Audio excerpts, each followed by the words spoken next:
Good evening. My name is Rick Moore, and I'm here to connect the dots. Get set up here.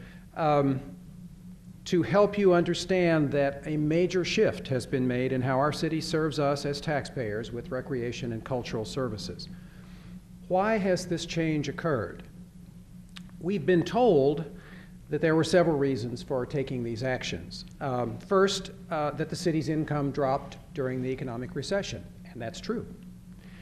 But there's an old political saying, never let a crisis go to waste.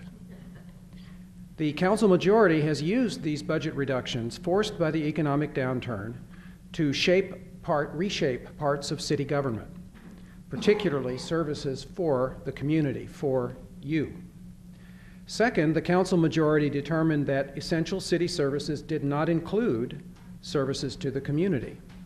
In various comments, as you've heard said here before, the council majority has identified core services as public safety, street maintenance, water, and sewer operations.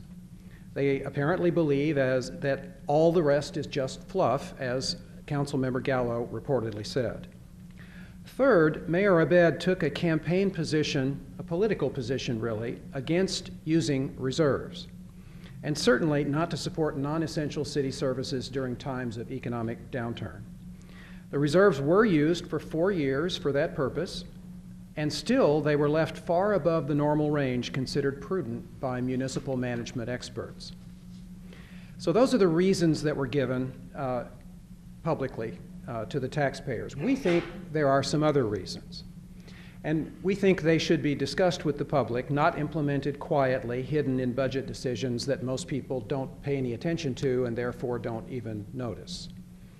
We would offer that the council majority is redefining the role of city government in Escondido. The redefinition of cultural and recreational services as non-essential, and that includes the library that we're sitting in, essentially places many of those services, the quality of life services, in a second-tier status, the fluff that Mr. Gallo talks about. A second significant change is the decision to require cultural and recreation services to recover their cost. As Roy described, these services must operate at no cost to the city. The goal here appears to be to reduce the size of government. Roy and Pat have outlined the effects of these two decisions. Residents are no longer able to use the facilities and services that they have paid to build and staff. Access is restricted, it's undependable, or it's unavailable. When residents can get access, the fees charged for the programs are so high that many cannot afford them. And all of this was done while city revenues were increasing and while those funds were being used to increase reserves whose use has not been identified. So when you connect the dots, you understand that full cost recovery and reduced funding for services were implemented at a time when money was in fact available. It becomes clear these choices were not driven by finances, but by philosophy. What will happen if we continue on this path? We fear that to satisfy the goal of full cost recovery, the city may choose to outsource recreation to private organizations such as the YMCA or the Boys and Girls Clubs. Doing so could result in further price increases that mean these services would be all but unavailable to low-income taxpayers.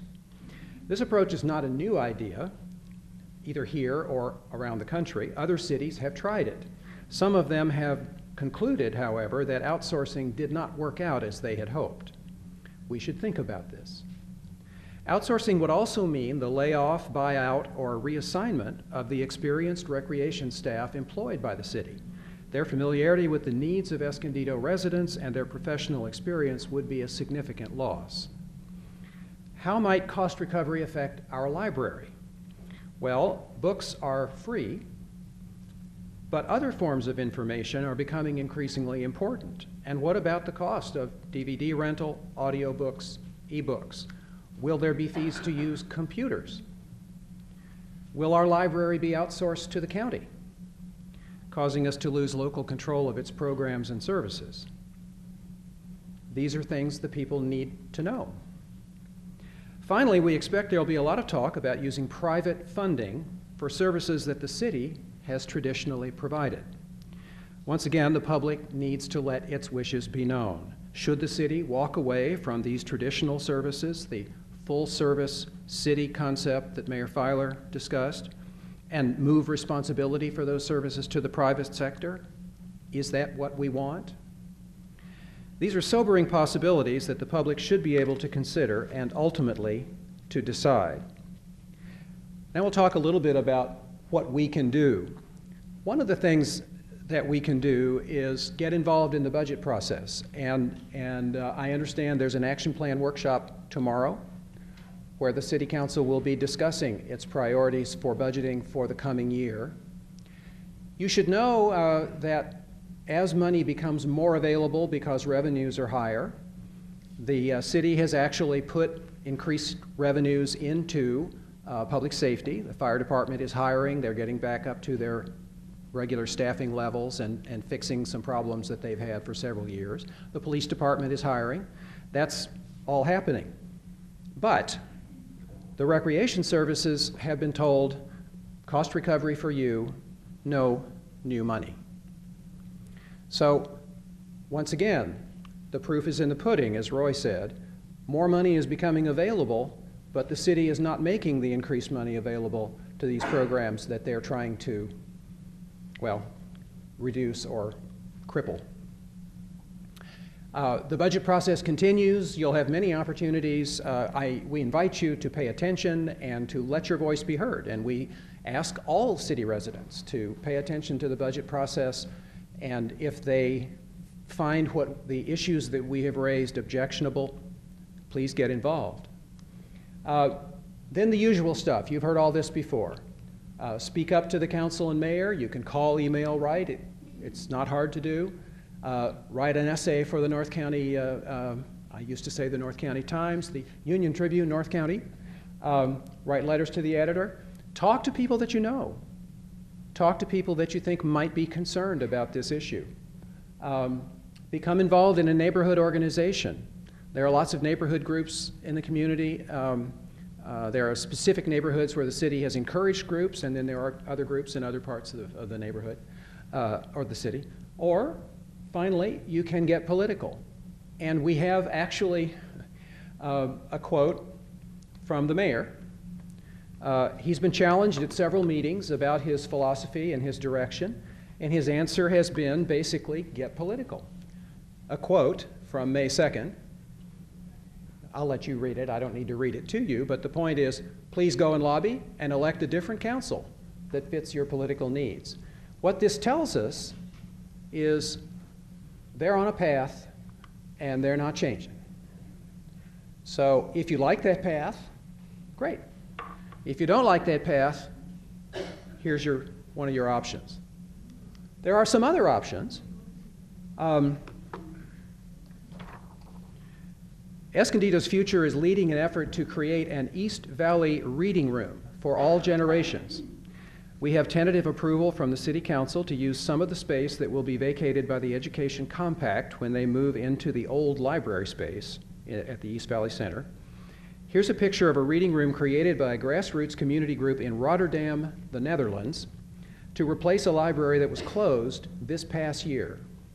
It can be done. If you want to be a part of the reading room planning group, come join us on Thursday, March 28th at 7 p.m. at the Imperial Mobile Estates Clubhouse. That's the mobile home park that is directly across the street from the East Valley Community Center.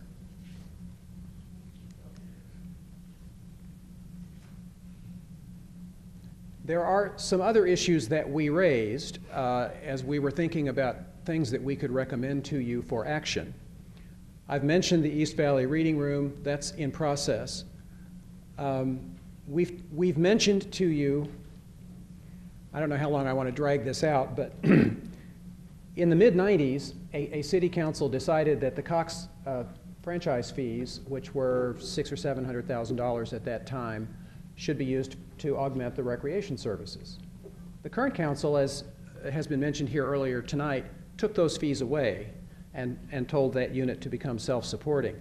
We're thinking it would be a good idea to give those fees back. Now, those fees are a lot higher now. They're close to $1 million.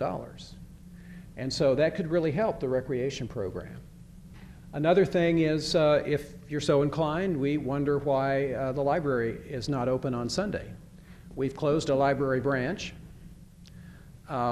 We've reopened City Hall on Friday. Maybe the library could be open on Sunday. So these are some options of things that you can get behind if you find them appealing. There are some other things, giving money back to the History Center, the Arts Partnership, all the things that Pat mentioned, that 1% and 2% bit at the end. So now we'll try to get our little group up here. We'll turn on some lights and adjust things, and it's your turn.